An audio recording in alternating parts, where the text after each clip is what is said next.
Hi guys, it's Frankie from Frankie Tech. Good to see you guys again, and a happy holidays to you all. This will probably be the final phone that I will be unboxing here in 2019, and it is a very special phone here that has finally made its way to Hong Kong, none other than the Redmi Note 8T. Now you guys may be wondering, Frankie Tech, didn't you review the Redmi Note 8 already? And that was probably one of my favorite budget phones from Xiaomi this year. So what does this 8T have that the Redmi Note 8 does not? Well, the main feature that it has included here is NFC. And for the starting price of this phone, which comes in at 1,199 Hong Kong dollars, we're talking basically a phone for just over 150 USD. This may be the best budget option for an NFC phone on the market. And so I'm pretty excited to check this one out. It is the Starscape Blue version, 4 GB of RAM, 64 gigs of storage.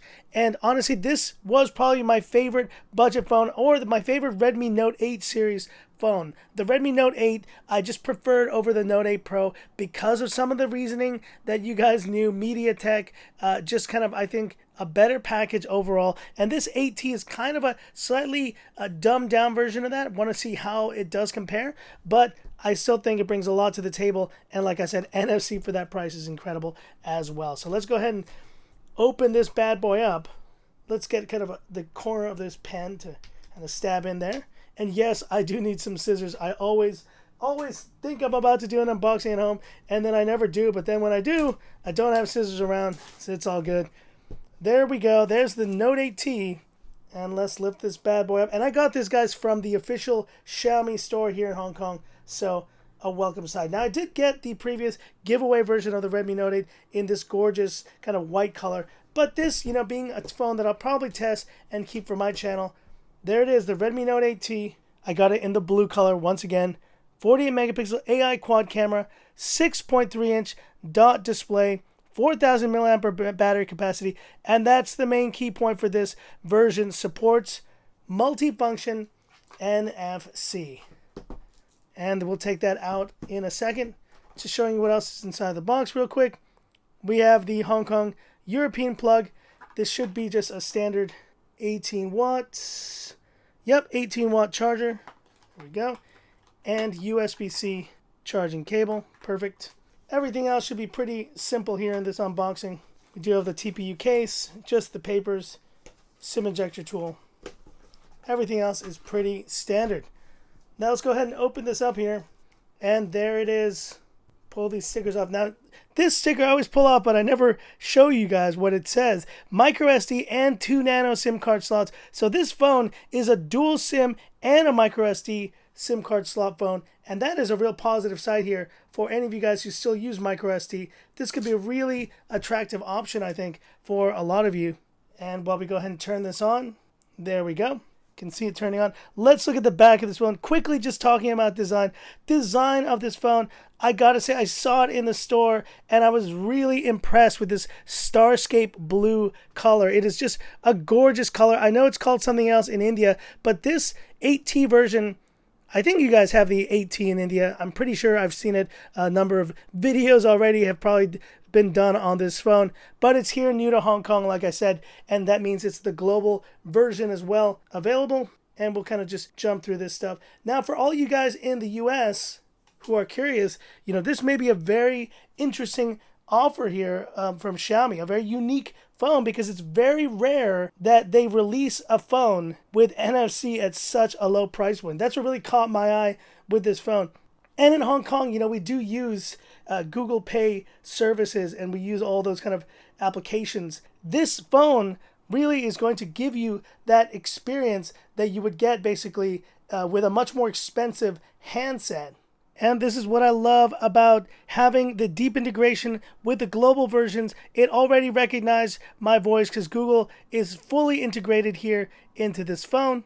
And so how does this design and this back compare to some of the other phones Xiaomi has released? So here is the Redmi 8. So that was the kind of other budget phone that I've been checking out from Xiaomi recently. These are both Redmi family here, and you can tell they do have a kind of a similar look. I do like this kind of, there's this almost rainbowy kind of effect though to the Redmi Note 8T here that I do appreciate, and you can kind of see it happen in that way. And you can tell also in terms of sizing, these are pretty similarly sized phones, but you do get, because of obviously the premium look, you do get a slightly larger display on this phone, 6.3 inch, and obviously the same 4,000 milliampere capacity from the regular Redmi Note 8 as well. That is one way that the Redmi 8 is kind of a step above, having that larger 5,000 milliampere capacity. And I think when it comes to just being something that, from a battery perspective, you may appreciate having that.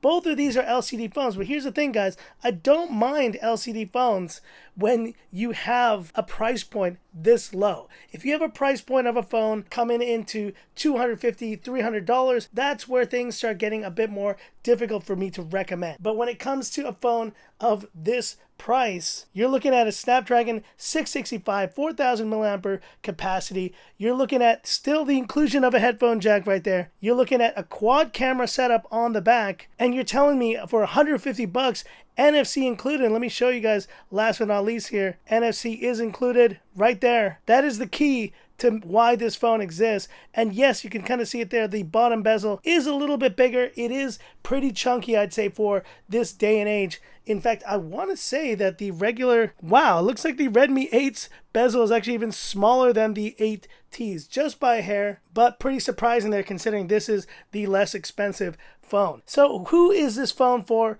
Really, I think this is for global markets, people who wanted that Redmi Note 8, but who wanted an NFC capable version of it. So the Note 8 Pro, for example, is the phone that has NFC of those two. But now this 8T kind of addresses that deficiency with the regular Redmi Note 8, at least in these markets where that was not available. The China version definitely did not have it, but this version does. And so very happy to see that here. And let's just go ahead and do a quick Frankie Tech camera shot. We'll talk more about design, display. I do want to do a bit of a comparison with these and some of the other budget phones in the future, but let's use a quick camera shot here. We'll throw BB-8 in there, and you'll have the same kind of settings as all the good cameras here: night mode, portrait, 48, and photo. Don't forget, guys, this has that same 48 megapixel sensor in it, which is a major deal considering the price point of this phone. There we go, and that looks solid. So definitely curious to kind of see what are your thoughts on this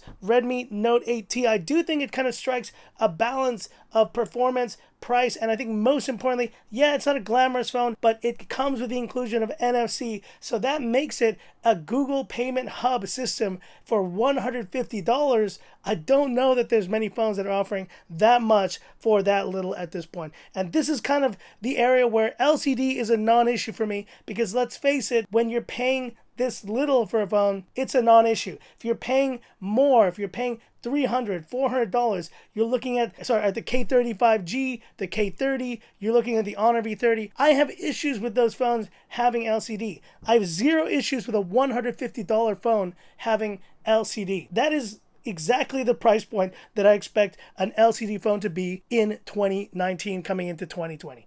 But anyways, hit me up with any questions, any comments you guys have about this. I just wanted to share, since I did get this phone, I was curious about it. And so if any of you are curious about it, let me know, and I'll be happy to do a full review and a full comparison with the Redmi 8 and with maybe any other phones you'd want to see this next to as well. Anyways, that's it for this video. If you liked it, give me that thumbs up. And if you love the content of Frankie Tech, subscribe to the channel. Hit the bell icon for future updates. Once again, thanks to all your support, to you guys out there who did understand the situation going on with my drain test. I put a lot of effort into that video. I was not complaining about it. And honestly, guys, it was really more an issue of being able to continue with sponsorships in the future, being able to continue making drain tests. It was really something that was a challenge in that moment. And to all you guys who actually were there to support, who were there to understand, I do appreciate it. And to all you guys who were thinking I was just begging for views, well, you clearly didn't really understand the point of that. And in the end, I did not do anything else beyond just mention the situation, and really the video has picked up steam on its own. It's already passed 22,000 views, and who knows, it might eventually get to the 100,000 views that every single one of my drain tests has reached before. I don't know what the deal was with that video, why it started off so slow, but it's picking up steam. So thanks once again to all you guys out there who really kind of had my back on that and who kind of understood, given all the stuff going on, where I was coming from. Frankie Tech. Yes, it is about tech, but it is also Frankie. And you know what? Like, I am a part of this channel, and I created this channel, and I think I should have the right to kind of post and kind of share with my audience. I think you guys are kind of understanding enough, and if you aren't understanding enough, yes, stay for the tech side. But if you see live streams like that, then just ignore them. If you don't want to be a part of that, if you don't care about the reviewers who are actually reviewing the phones, then it's fine. Just stick to the tech stuff, and that's fine. But it's my channel, and you know what? Like, I do appreciate to all you guys who were there for me. That meant the world. Thank you so much. And a happy holidays to my OG fans. You know who you are. A happy holiday to you all. Anyway, stay tuned, guys. Be heading out to Cebu very soon, but I hope to get one last video out before I leave. Something related to the top phones of 2019, something like that. That's what I'm hoping to do before the end of this year. So stay tuned, guys. And obviously, I'll be doing more reviews and great stuff when I get back. Anyways, that's it for this video. Thanks for watching. And this is where I leave you by saying, this is Frankie Tech, signing off.